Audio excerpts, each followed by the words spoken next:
લો guys આપણે આવી ગયા પાછા અમદાવાદ જુનાગઢ રખડી લીધું હોય તો ગાઈસ અત્યારે આવજો કૃષ્ણરાજભાઈએ સામાન ભરી લીધો હે અને એ ભાઈને હવે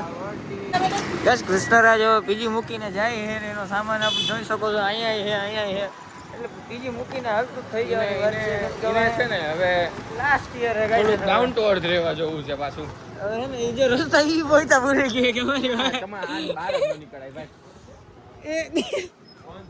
તને તો પહેલા આ રસ્તે રવા દે હું રસ્તે લઈ જાઉં પાલડી ગામવાળા રસ્તે લઈ લે અંદર હું ત્યાંથી લેવા ગયો તમારો ભાઈ ને મને ખબર છે મારી પાછળ આવવા દો અત્યારે અરે હું તને અહીંથી. એને જોયું હશે ને એને જોયું તો હશે ને એમ લઈ જાવ ને યાર આપ જોઈ શકો છો કૃષ્ણરાજનો સામાન ગાઈસ આ ભાઈ હવે શું કહેવાય નાડો વટી કરવાનો હજી હે ને હજી કમબેક ની આશા છે થોડી સમજો કે કમબેક નો મેળ પડી જાય શું છે કે અમારી સાથે ફાવતું નથી તો